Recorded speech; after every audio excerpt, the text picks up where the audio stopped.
In the headlines, lawyer David Bruni promises to appeal a guilty verdict handed down Wednesday against his client Rudy Jr. Jones for the stabbing death of Falcon Wallace. Dominicans braced themselves for an above-normal 2017 Atlantic hurricane season, and the Ministry of Health warns the public about a red eye outbreak and chickenpox. I am Andrea Louis with the Channel 5 News, back with the details after this.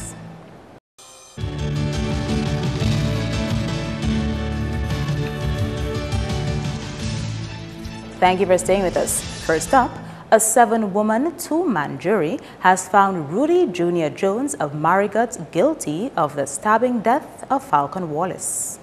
Rudy Jr. Jones has been remanded to the state prison. Wednesday afternoon's verdict follows the summation of the case by Judge Victoria Charles Clark.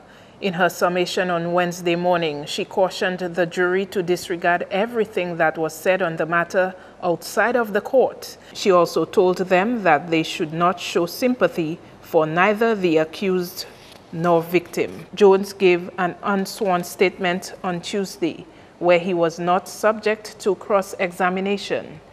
The defense did not call any witnesses, while 7 witnesses testified on behalf of the prosecution. The defense put forward that it was a case of self-defense and provocation. Jones claimed Falcon Wallace threatened to rob him at a bar and later that night followed him to a standpipe in the community while he was going home, where the deceased slapped him and again threatened to rob him. Jones said in his unsworn statement after observing James was about to slap him again, he said, I quote, "I passed the piece of knife on him and he fell," end quote. But the prosecution argued that Jones was carrying a knife and was acting in retaliation since James had bounced him at the bar. State Attorney Fernelia Felix said Jones was not telling the truth. The court has ordered a social inquiry report and a psychiatric report to be submitted on or before June 22, 2017, before sentencing. Defense attorney David Bruni says there are positive areas for appeal of the guilty verdict. It's a difficult time, but obviously it's a murder case, so you know an appeal is coming, and we feel that we have some healthy grounds of appeal. Maybe the jury felt the amount of force used was excessive in relation to the attack. That's my view, but there again, you don't know what goes through the mind of a jury. The judge did her summing up. Bruni says an appeal will be filed soon. We'll be looking at it as defense counsel, and we'll be filing our appeal in the next 7 days. So you guys should keep your eyes on the appeal courts. How many murder cases aren't appealed? That's the question. But we see areas. Let's just say we see areas. What I think is, as defense counsel, you're thinking away from a murder conviction, obviously. But that's how it goes. It's a jury trial. The jury see things. I want to thank the DPP's office, who were very, very accommodating throughout this trial. And it's always nice to do a trial with civil counsel. And for sure, the DPP's office was very civil with this matter. And I congratulate them. They did a good job.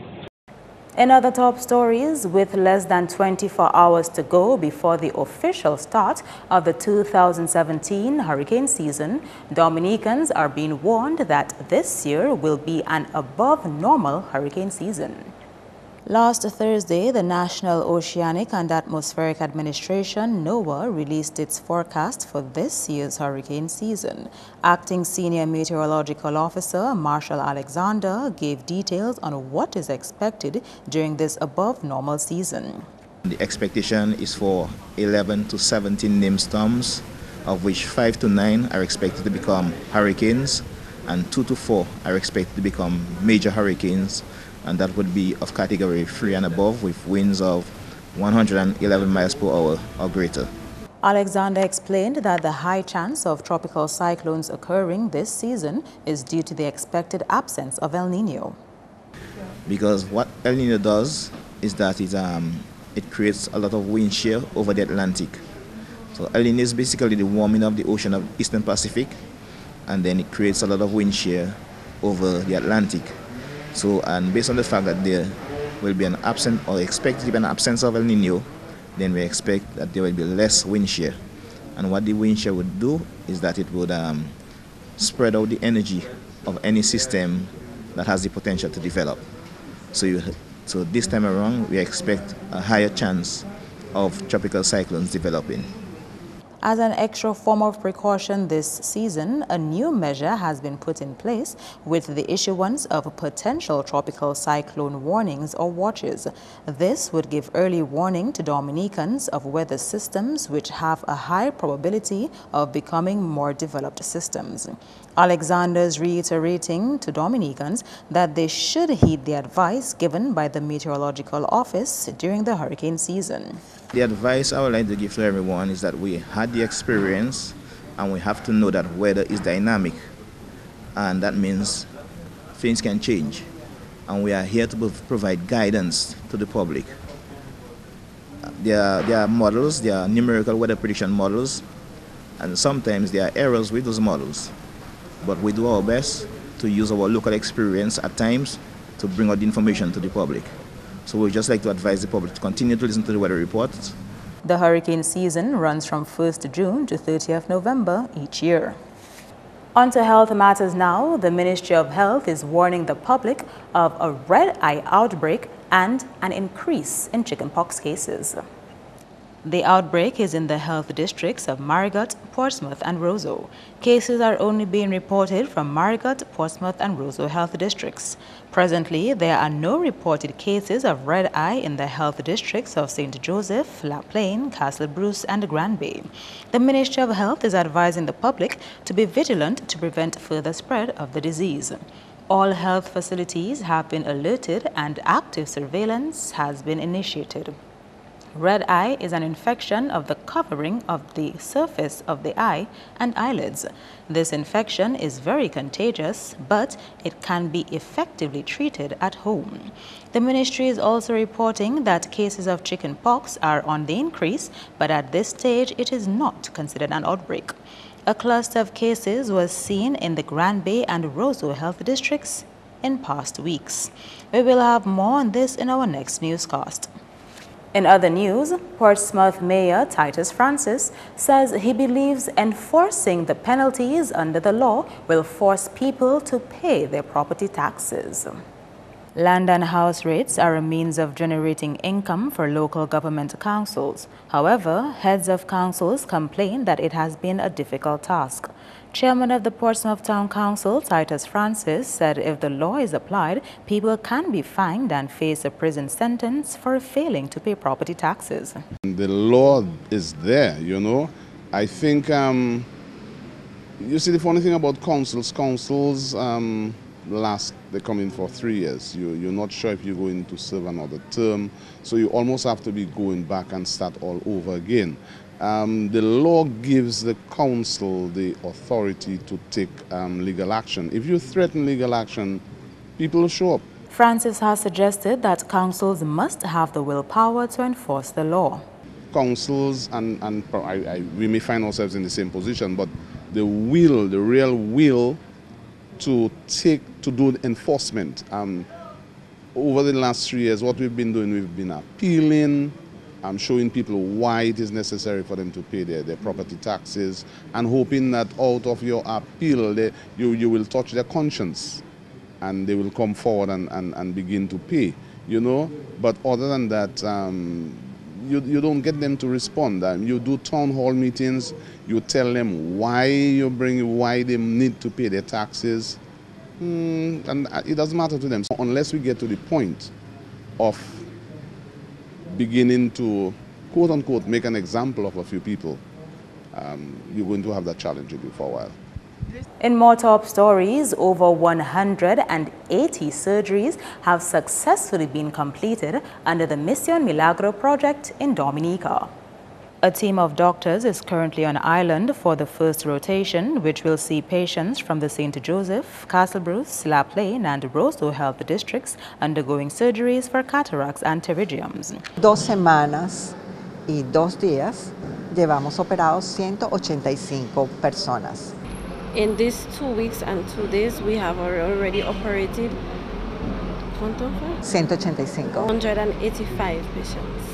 In this session, we have planned to see 381 surgeries, but there are always room where we have some patients who do not attend, but that is the plan, that we have planned to see 381 patients, and the others we will see in September.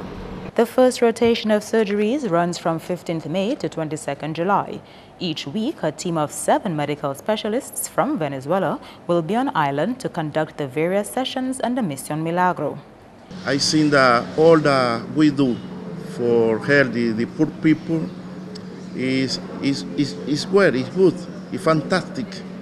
I believe that our mission here in Venezuela, in Dominica, my staff of the embassy is working different in other embassy in the world.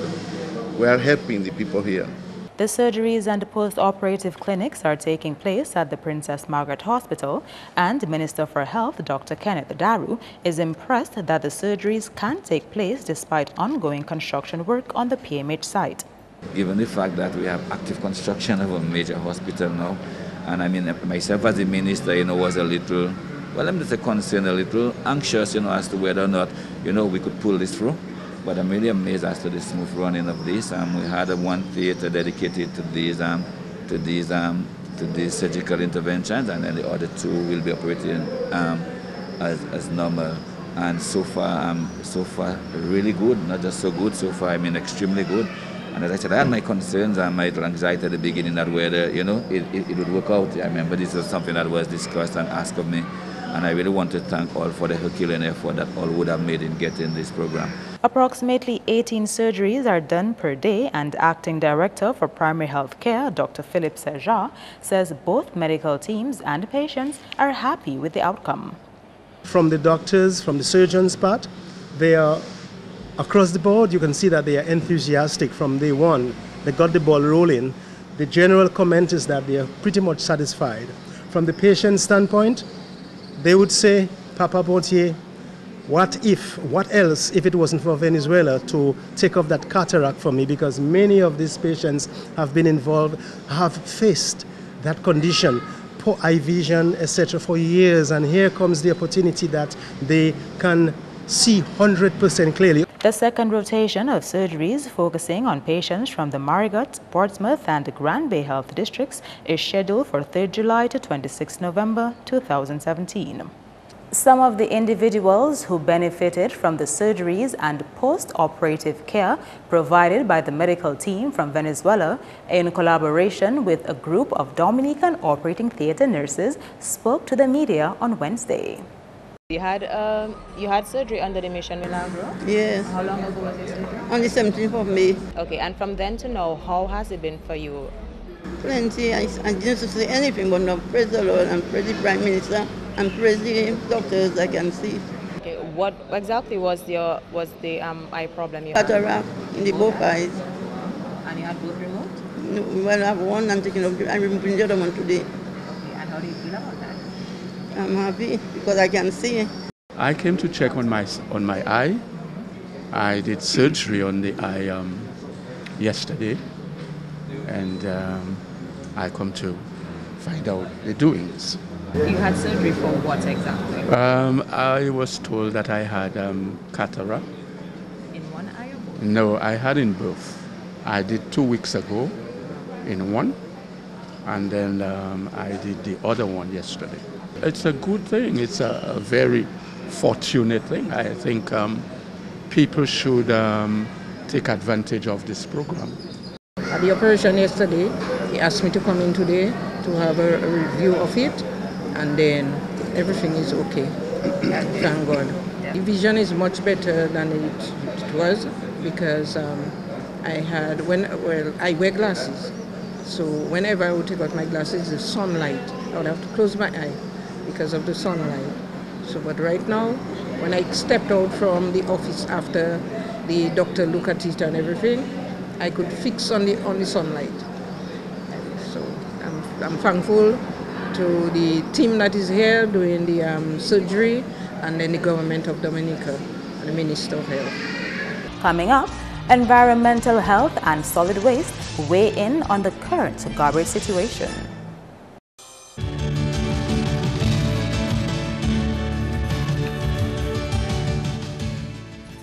Welcome back.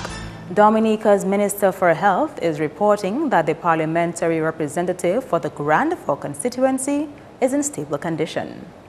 The Honorable Ivor Stevenson was flown to a hospital in Martinique on Saturday after being hospitalized at the Princess Margaret Hospital following complaints of feeling unwell. Dr. Daru says the government is in constant communication with the authorities in Martinique and is keeping close watch on Stevenson's health. We've been in constant touch with the authorities in Martinique, where he was airlifted to on Saturday evening at about 9 p.m.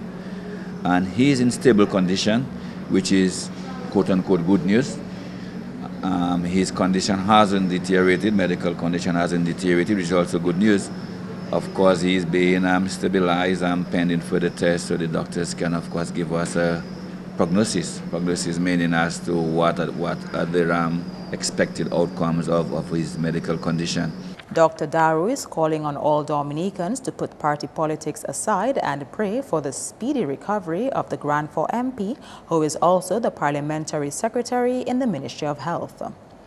So as a Minister of Health, I would like to implore all Dominicans both here and abroad, and even the wider region that's listening, to us, let us all pray. I mean, I think for once, in situations like this, let us all forget our differences, political differences, our social, economic, whatever the case may be, differences, and let us pray for his full and speedy recovery.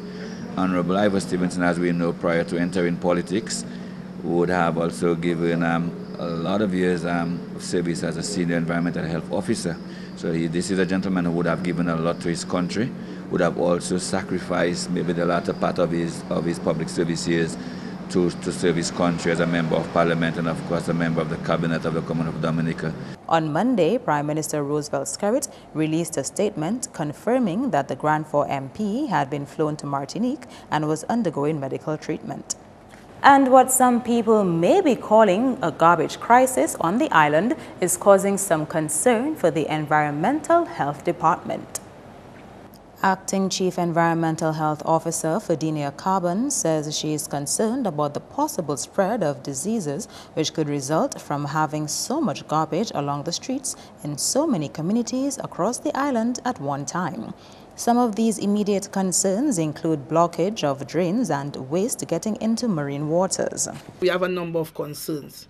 We know of the situation that solid waste is presently facing with lack of trucks and so to really service the entire country. So on our end, what we have been doing is getting out in the public. We have tried promoting composting, getting persons, especially in the rural areas, to start doing composting. We presently have a school program where we are promoting it with the school children. We have a six lesson program with about 17 schools. We have these projects with the schools, so we are trying to promote both the sorting and the use of compost, and the importance of reducing the amount of waste that we put out for collection. Carbon says during their visits, they encourage householders to try to store garbage on their compound instead of putting it out for pickup, particularly on days when the garbage truck fails to show up.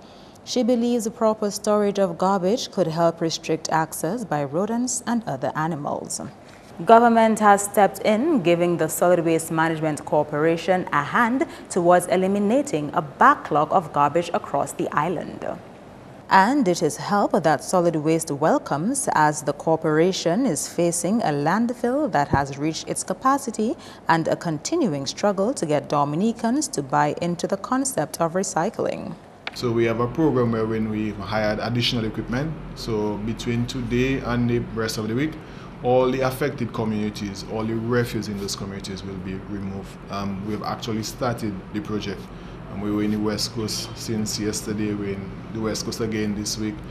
We are in the East from this morning. So all those areas where the communities are affected, by the end of the week, which is Friday, all the backlog of garbage should have been cleared. Pilot projects set up in communities such as Bath Estate to promote recycling have yielded mixed results, but there is optimism. Some people are cooperating, some people don't. Why?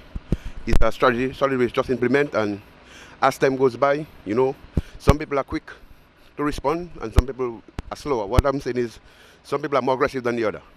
You know, but as time goes by, the people will pick up the field and then we work as one. There are things we can do in effort to curb that gathering of the rubbish on the roadside. I think if each and every one of us make an effort, there's a way that we can collect our rubbish in our yard, because I personally have a number of garbage bags of rubbish in my yard. But I'm taking measures to ensure that I don't bring out the rubbish and to cause to the hazard that is being caused, where you have the dogs pulling apart the garbage bags and so on. So I just want to call on we, the community members at Bafe State. Yes, there's an issue, we acknowledge that, but let us do things to secure our rubbish, because we have to think of the health effects, leptospirosis and all of those things. And it's still we. It's not the government, it's not solid waste staff that's going to get the leptospirosis and come to hospital. So let us do things that we can protect our health by securing our rubbish in our yards. When the issue is resolved, we bring out the rubbish. One of the key components in waste management in Dominica to sustain the landfill is to have a stringent approach in terms of waste separation at source. Not waste separation at the facility, waste separation at source, because at our facilities we do not have all the necessary land space that allow us to separate the material on our facility. So that is why we implement a waste diversion program at source. So what you notice this morning in Bafe State is basically the people have the bins. You would have 3 containers. One would be for your glass, one would be for your cans, and the other one would be your plastic-based material, plastic containers, plastic bottles. The collection system, when we started, was actually on Mondays, but in expanding the services to other areas in the island, we have streamlined and brought down that collection in the Bafe State area to on Thursdays. So you would have seen the bin out, but the truck will pass tomorrow and collect that material. There is hope, however, in that some communities have really embraced the idea of recycling. What we've noticed, Monarachet, Piojula, just after Tropical Summer America, when we got the vehicle, we implemented the program, and we've seen them really working with the corporation in terms of buying that project. When you go to that area, you're going to get the material and you're going to get it separated. Not glass and cans and plastic in one bag. Glass by itself, cans by itself, plastic by itself. And we want to applaud them. And an Antiguan man has been sentenced to 20 years in prison for the shooting death of Dominican Steve Mingo, who resided in Antigua. Steve Mingo was killed in his Antiguan home on February 21, 2009 during an attempted robbery. Antigua Observer is reporting that Trevor Boston is now facing 20 years imprisonment, while Antonio Smith, who pleaded guilty to manslaughter for his role in the crime, was released on a sentence of time served. The prosecution withdrew a murder charge against the other accused, Jamali Christian. Christian was, however, convicted of conspiracy with Boston and Smith to commit robbery. The sentence for the 2009 incident was handed down last Friday at Antigua's High Court. Smith testified that Christian approached him and Boston and informed them that he knew a house they could rob. While they were approaching the house the same day, Christian said he could not go further because he was implicated in a break-in at the same house a week before. Smith acted as a lookout while Boston entered the house. Boston and Mingo eventually ended up in a scuffle, and Smith, according to him, said he heard an explosion, and as he was attempting to flee the yard, he heard 2 other gunshots. According to the facts of the case, Boston shot Mingo 3 times, and the bullets pierced several internal organs, including Mingo's heart. That's news. Your sports highlights next with Kenny Williams.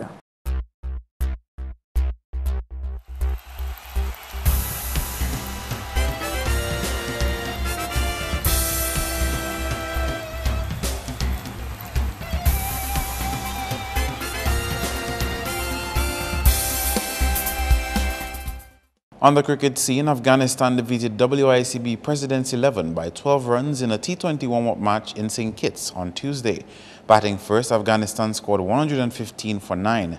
Usman Ghani contributed 33 for the visiting side. Miguel Cummins picked up 3 for 19 and Sheldon Cottrell 3 for 24 for West Indies. In reply, the President's 11 were all out for 103 for 9 by the 20th over.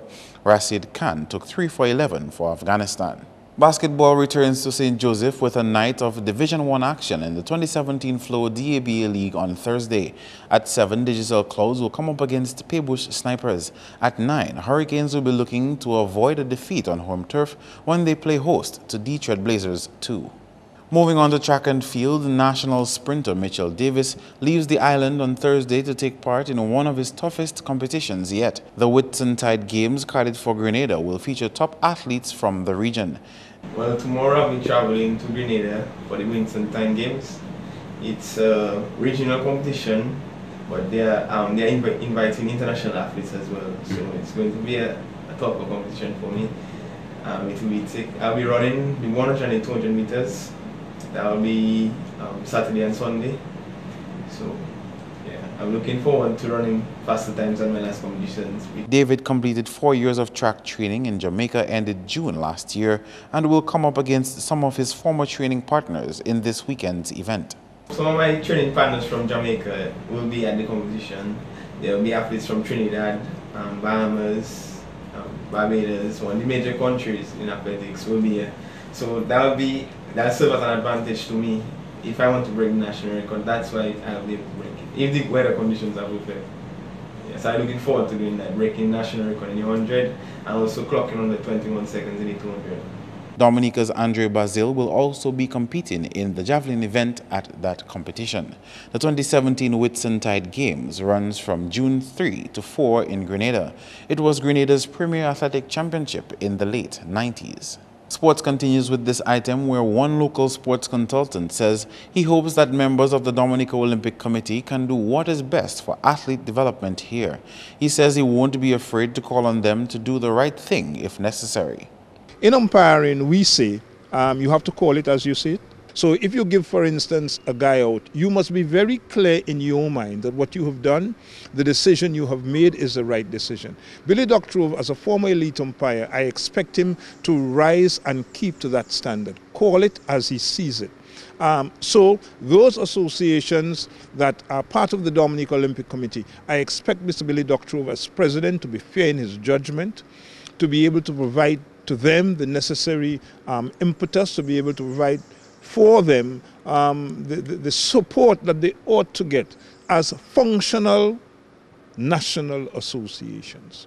And Mr. Billy Doctrove and the association better be warned that if they are not doing what they have to do, Joseph Thomas will be the very first person to tell them, hey, look, I think you need to change your course of action.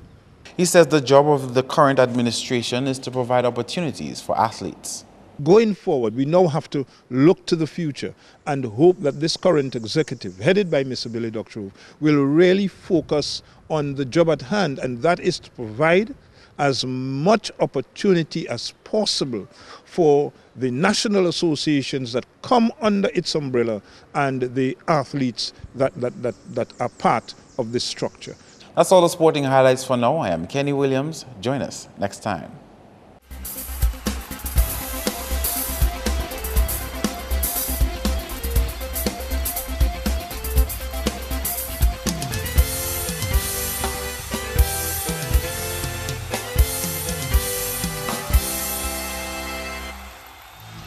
Stay tuned for the weather forecast.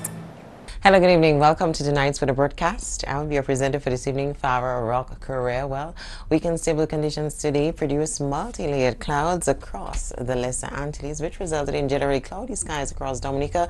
Earlier visible satellite imagery showed low, mid, and high-level clouds in the area. Earlier radar imagery indicated some scattered showers, mainly across the central portion of the Lesser Antilles. Let's take a look now at the weather for tonight. Well, it is expected to be partly cloudy to occasionally cloudy with a few scattered showers, and we can expect similar conditions tomorrow, and maximum temperatures are expected to peak up to 30 degrees Celsius. Small craft operators and sea bathers, please do exercise caution. The waves tomorrow are expected to pick up to 7 feet. Let's take a look now at the extended 3-day forecast. Well, tomorrow, Thursday, partly cloudy to occasionally cloudy with some scattered showers, mainly during the afternoon period. And on Friday, partly cloudy to occasionally cloudy with some scattered showers, mainly during the morning period. On Saturday, a tropical wave will be in the area, therefore mostly cloudy skies, breezy and hazy conditions with some scattered showers expected, with some possible isolated thunderstorms by afternoon. Let's move on now to the Caribbean forecast. Well, similar conditions expected across the islands tomorrow. That is, partly cloudy to occasionally cloudy skies with some scattered showers. On the international scene, the city of New York will enjoy some beautiful sunny skies tomorrow. Thunderstorm activity expected down in Miami. Partly cloudy skies expected across London and Beijing, and the city of Caracas can expect cloudy skies tomorrow. The sun will rise tomorrow at 5:33 a.m. and will set at 6:33 p.m. For more information, you could always visit our website at weather.gov.dm or call the weather hotline at 447-5555. Join us tomorrow evening for your next weather broadcast. Thank you for viewing. To end the news, the headlines again.